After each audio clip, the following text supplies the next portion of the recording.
Ei, me fala uma coisa, será que Deus realmente prepara encontros ou eu tenho que correr atrás? Será que a lei da semeadura é um mito ou uma verdade? Essas e outras questões serão respondidas nesta videoaula, então não percam!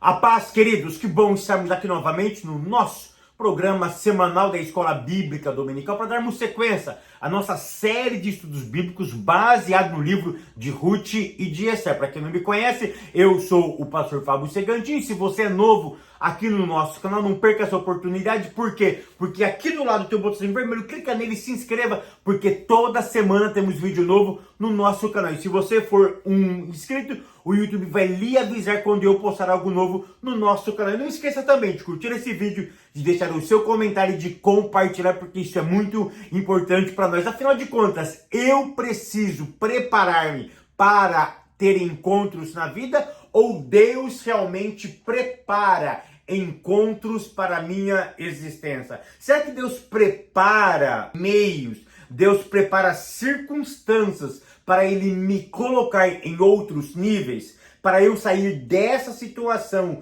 e ir para uma outra situação? Será que isso é algo independentemente da minha vontade? Será que Deus vai construindo, Deus vai orientando, Deus vai abrindo e fechando portas e circunstâncias enquanto eu estou fazendo a vontade de Deus, ou Deus fica lá do céu assistindo a minha performance? Ele fica observando o quanto eu sou influente, o quanto eu vou performando, enquanto eu vou fazendo o bem ou o mal, e conforme eu vou fazendo e produzindo o bem ou o mal, ele vai me pagando, ou a vida vai me pagando, ou ela vai reagindo de acordo com as minhas reações. É isso que nós vamos observar de forma profunda nessa videoaula.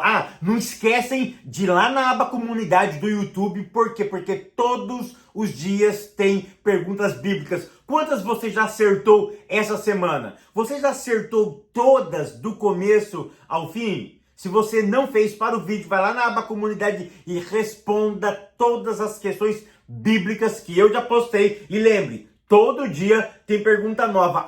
E vai lá no Instagram e me segue, porque todos os dias tem vídeos impactantes que estão abençoando centenas e centenas de pessoas. Vamos lá, lição de número 4, que tem como título O Encontro de Ruth com Boaz. A leitura bíblica em classe se encontra no livro de Ruth, capítulo 2, do verso 1 ao verso 4, e depois a gente lê o verso 11, 12 e o verso de número 14. Tópico primeiro, Boaz, o remidor. Primeiro ponto, um homem próspero. Ou seja, quem era Boaz? Boaz era rico, porque a Bíblia chama ele de valente e poderoso. Anota isso. A palavra valente aqui em hebraico é gibor. Se você quiser aprender hebraico bíblico comigo na prática, são 20 aulas onde eu ensino você do começo a você a interpretar as Sagradas Escrituras. O link do meu curso está aqui embaixo. Eu tenho certeza que esse treinamento vai levar você a um próximo nível. E depois que você terminar esse curso, você vai ficar assim: uau, eu não sabia que o hebraico era tão poderoso. Vamos definir essas duas palavras, valente e poderoso. Valente é o protagonista, é aquele que assume o papel principal da sua própria história. Ou seja, Boaz, ele decidiu assumir a própria história. Ou seja, ser protagonista da sua própria história não é pecado.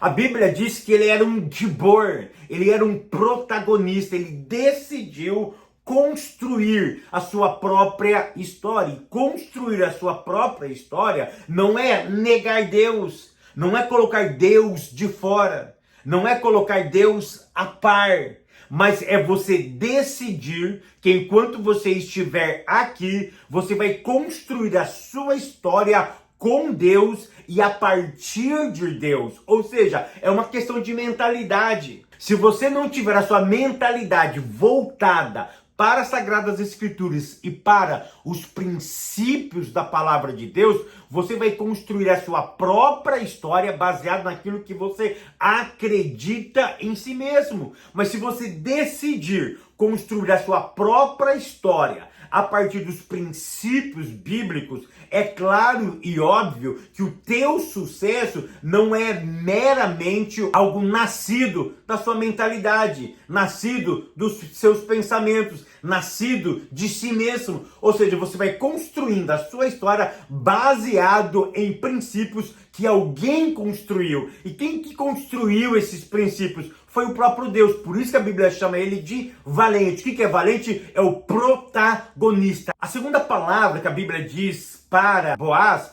é que ele era poderoso. A palavra poderoso em hebraico é Ha'il. Ha'il significa literalmente o estrategista, aquela pessoa que pensa antes de agir. Ora, se ele é o valente, se ele é o protagonista, ele não vai sair fazendo aquilo que dá na cabeça dele. Ele não vai existindo, ele não vai fazendo, ele não vai performando do jeito que ele entende que tem que se fazer. Ou seja, ele pensa antes de agir. Por isso que a Bíblia diz que ele era poderoso. Poderoso aqui é o estrategista, é aquele que pensa, é o que calcula como ele vai executar o próximo passo. Ele pensa, ele é o homem prudente, ou seja, ele é o estrategista. Ele faz a estratégia, ele calcula quanto ele vai usar, quanto ele vai precisar de gastar de dinheiro, de energia, ele vai ter que investir para ele conseguir chegar no objetivo dele. Por isso que a Bíblia diz que ele era valente e poderoso, ou seja, ele era um ótimo estrategista, ou seja, ele assumiu ser o protagonista da sua história e dentro desse protagonista, ele fez estratégias para alcançar os seus objetivos. Ponto 2. Goel e Levir. A Bíblia vai dizer que ele era o remidor. Primeira coisa que você precisa anotar é o seguinte, que a palavra Goel é hebraico, Levi é latim. Levi não tem nada a ver com hebraico. O que é Levir, Fábio? É cunhado. Então nós temos duas palavras aqui. O Goel, que significa Goel, que é hebraico, e o Levir, que é latim. O que é Goel? Goel é aquele que redime, é aquele que resgata, é aquele que muda a sua história por ser um parente próximo. E o Levir? Levir significa o cunhado. Mas vale salientar que cunhado em hebraico é Iabam ou Iavam.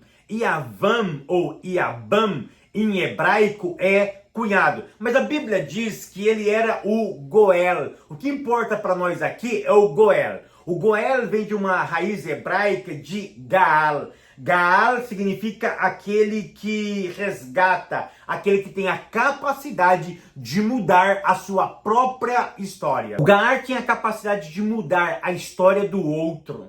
Ou seja, se o outro estava numa situação complicada, se ele fosse um parente próximo, ele poderia resgatar a memória da pessoa que tinha morrido e trazer dignidade para a pessoa que estava naquela situação complicada. Por isso que Boaz, ele é chamado na Bíblia de Goel, ou seja, ele tinha o poder e a capacidade de reescrever a história de alguém que já tinha morrido e dar dignidade para aquela pessoa que ainda estava vivo. Foi isso que ele fez. Qual era uma das características do Goel? Anota aí, resgatar por meio de pagamento. Ou seja, ele tinha que dar uma paga para dar dignidade e resgatar aquela pessoa. Segunda característica de um Goel, ele tinha que ser um parente próximo. Ou seja, ele tinha que ser da própria família. Ele tinha que ser pessoa do próprio sangue. Essas duas características, fazer pagamento e ser parente, dava direito de ele ir lá e resgatar aquela pessoa. Ponto 3, temor e respeito. Ou seja, a relação entre Boaz, porque Boaz ele era um grande empresário. A relação entre Boaz e os seus empregados era uma relação fantástica. Em Ruth, capítulo 2, verso 4, quando Boaz chega na sua empresa, a primeira coisa que ele faz, ele cumprimenta os seus trabalhadores. Ele diz: o Senhor seja convosco.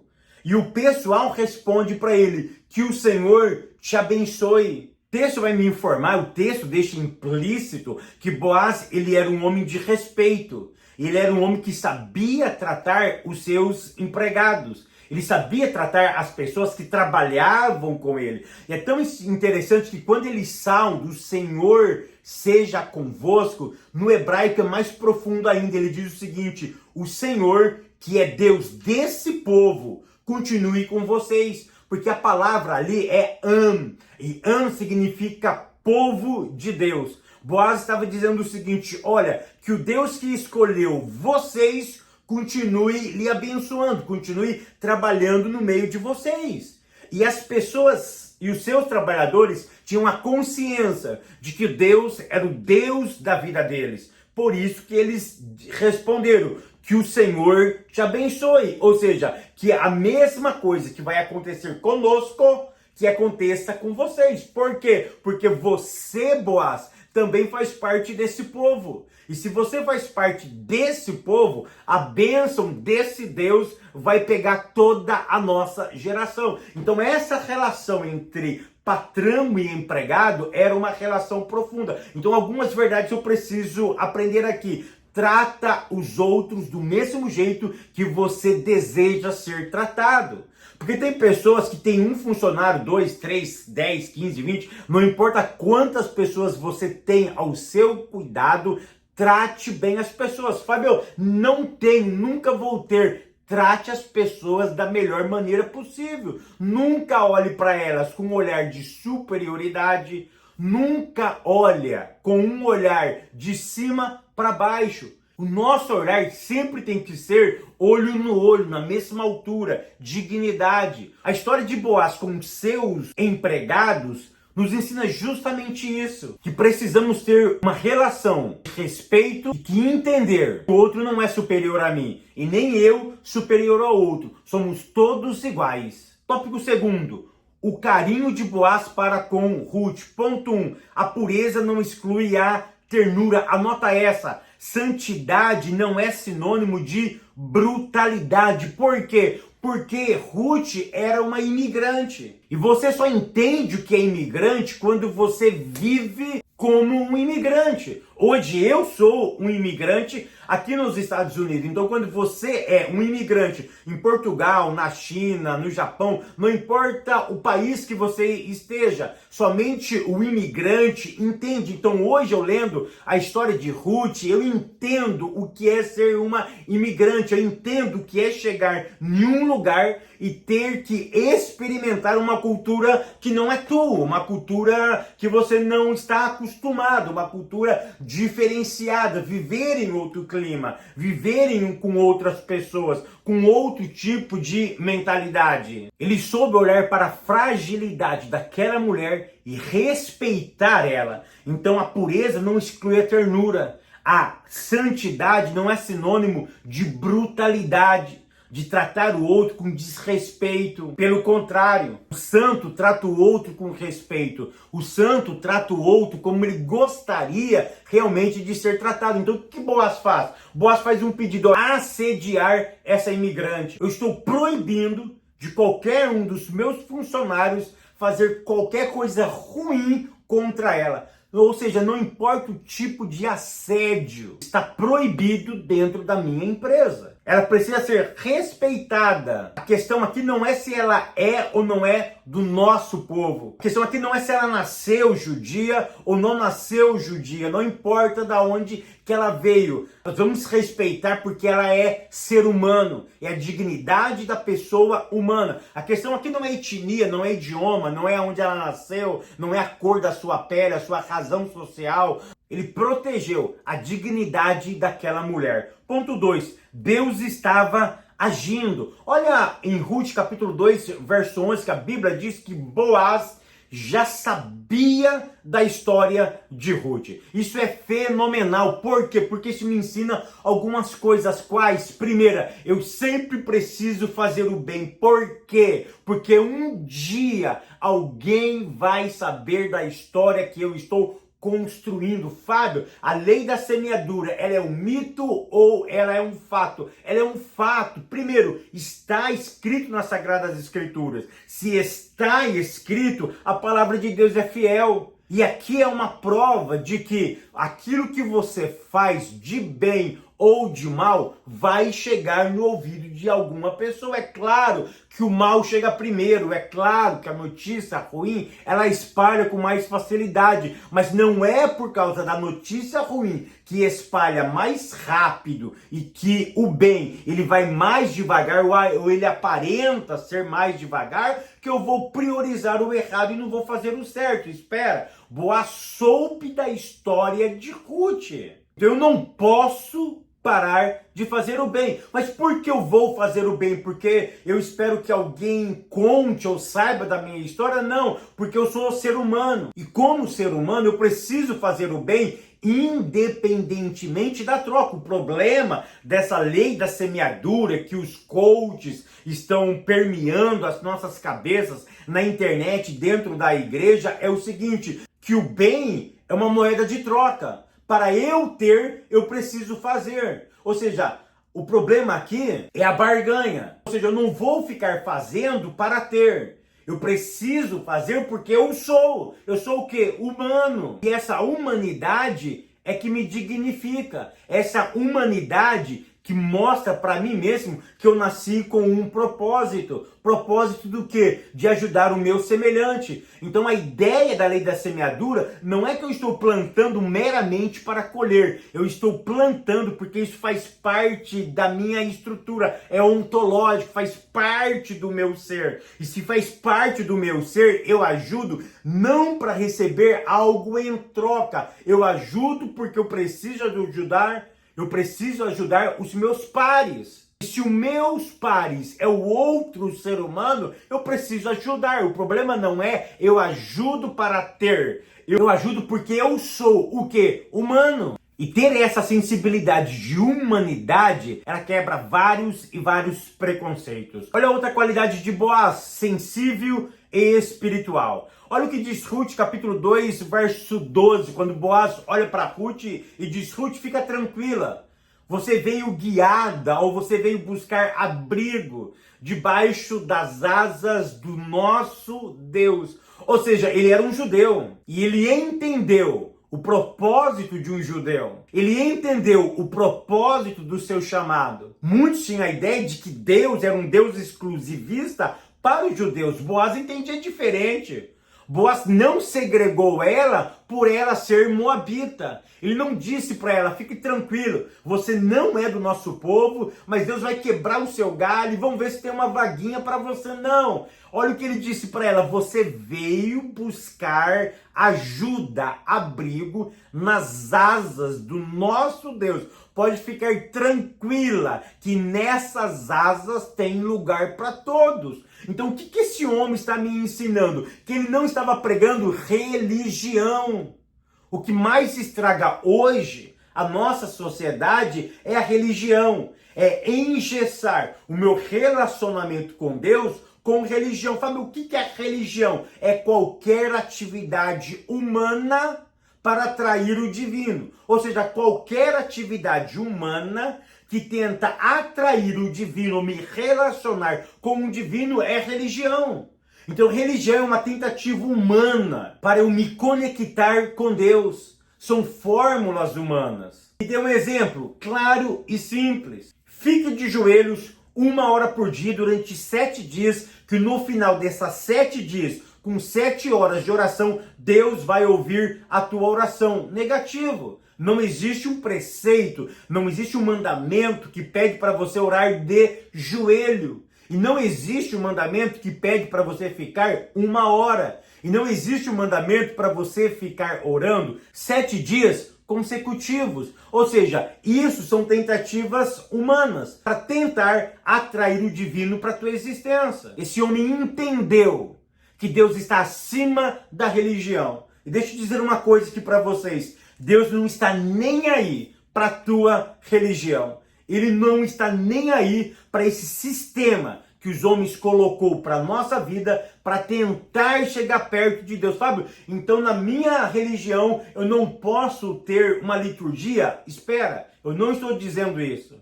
Me explica melhor então. Sim, eu te explico. O que é a liturgia? A liturgia é uma maneira de você conduzir a tua adoração. Vou repetir. Liturgia ou ritual é a maneira que você conduz esse acesso. Ou seja, tudo na vida tem ordem e decência. Ou seja, o Deus que nós adoramos, ele é um Deus ordeiro. Tem começo, meio e fim. Existe uma ordem. Existe sim uma maneira ordeira para eu me conectar com ele. O problema é que nós pegamos essa liturgia e endeusamos essa liturgia. Por exemplo, se na tua igreja hoje, você chega na igreja, dobra o joelho e ora. Depois que acabou a oração, canta-se 3 hinos da harpa. Depois do círculo de oração, mocidade, crianças, coral, os grupos individuais cantam. O pessoal canta lá na frente, depois ora pelas ofertas, depois prega, depois faz o apelo e termina o culto. Ou seja, se essa maneira for a única maneira para se aproximar de Deus, é a religião. E se eu mudar esse sistema? E se eu mudar a ordem dos fatores? Altera o resultado do produto? É claro que não. O problema é quando eu coloco como um Deus o meu sistema. Ou seja, é só esse sistema que vale. Onde eu devo adorar? É aqui ou ali? Aí Jesus responde, olha, o problema não está aqui nem ali. Ou seja, o problema não é o local, é como vocês adoram. É em espírito, é em verdade. Ou seja, está baseado nas escrituras? Está pautado na palavra de Deus? Se está pautado na palavra de Deus, é justo. Se está pautado na palavra de Deus, é honesto. É em espírito. Você está se conectando, é da sua alma. Ou isso é mecânico, ou isso é uma performance, é uma apresentação para mostrar para o outro a maneira que você está adorando a Deus. Se é uma apresentação, Deus está fora disso. E eu preciso ter essa consciência. É por isso que Deus não está nem aí para nossa religião. Ele quer uma adoração verdadeira em espírito e em verdade. Tópico 3, a colheita de Ruth e a sua sobrevivência. Ponto 1. A lei da semeadura, você já entendeu que ela é bíblica, que ela é honesta, mas o problema de hoje é que eu uso ela para ter as coisas. Você não pode fazer e usar a lei da semeadura para obter coisas para si, porque vamos ser sinceros, tem pessoas que vão sim fazer o bem nessa terra e vão colher o mal. Fabio, me prova isso na Bíblia? É claro, te provo. Olha para a vida de Abel. O que Abel fez? Abel fez o bem. A Bíblia não mostra Abel fazendo o mal para colher o mal. A Bíblia diz que Caim matou Abel. O que ele fez? O que ele plantou para ele colher o mal? Nada. É tão interessante que aquele problema entre Caim e Abel nasceu no culto, dentro da igreja, por causa da igreja. Por um método de adoração. O que Caim faz? Caim mata o seu próprio irmão. Olha que loucura. Isso aconteceu por causa de um culto, dentro da igreja e por causa da religiosidade. O que aconteceu com Abel? Foi morto. O que aquele homem fez? Nada. O problema da lei da semeadura é quando eu uso ela para o meu próprio benefício. Eu vou ajudar, pensando somente algo em troca. Uma coisa que nós precisamos colocar na nossa mente, no nosso coração, que a vida ela é injusta. A vida, em algum momento, ela vai ser injusta para a nossa própria existência. Então, a lei da semeadura não existe? Não estou dizendo isso. Ela é bíblica e ela é milenar. Ela é a lei do universo. Mas eu entendo também, eu aprendo também que a vida nossa, ela é injusta. E é isso que eu preciso ter na minha própria mente. Ponto 2, os acasos de Deus. O que você precisa entender é o seguinte: existe acaso na Bíblia? É claro que não. Você sabe quantas pessoas habitavam em Israel no período de Ruth? Os estudiosos dizem que tinha por volta de 50 a 150 mil habitantes. A minha pergunta é, foi o acaso que levou Ruth até os campos de Boaz? Anota isso, na Bíblia não existe acaso.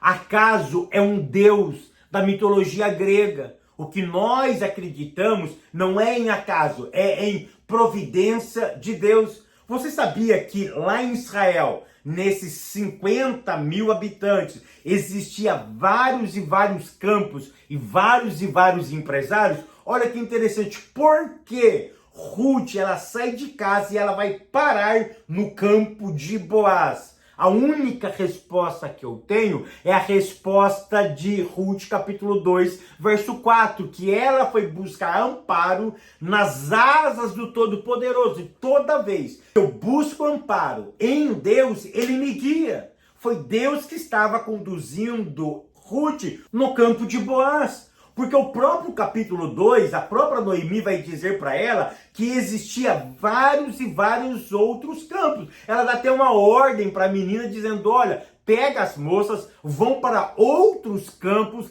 trabalhar em outros lugares. Mas ela decide trabalhar no campo de Boaz. Por quê? Porque ela entendeu que Deus estava no controle da vida dela. Então na vida não existe acaso, existe providência.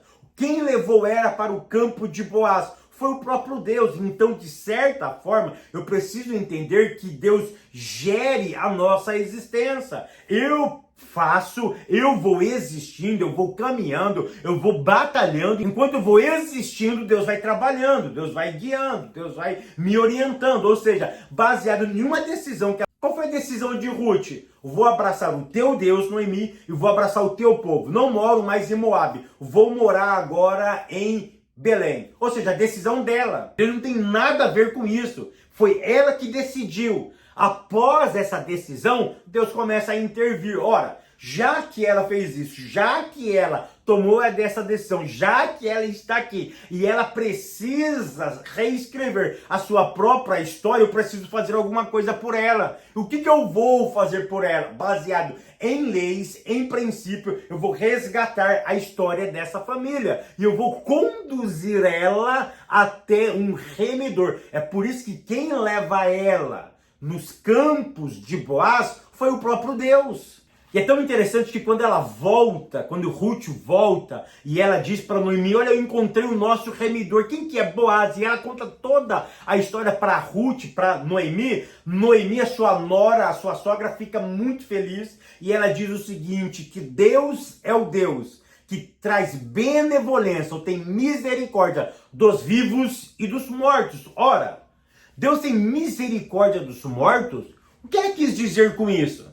Será que após a nossa morte, Deus continua ainda trabalhando para a nossa existência? Anota essa, Deus não muda o destino de Elimeleque, mas continua a sua história. Deus não estava mudando o destino após a morte de Elimeleque. Ele estava dando continuidade na história de Elimeleque. Ou seja, aqui a história de Elimeleque iria ter continuidade. Deus não estava mudando o destino final da sua história, mas ele estava dando continuidade à sua história aqui nessa terra. É isso que Noemi entendeu e é por isso que ela disse, olha, Deus tem benevolência conosco e com os mortos. Ou seja, Deus não vai mudar o destino de Elimeleque, mas ele vai continuar a reescrever a história do meu marido. A história dele não acabou, porque esse Deus que controla a nossa existência vai dar continuidade à história do meu marido. Ponto terceiro, o resultado da colheita. Sabe quanto tempo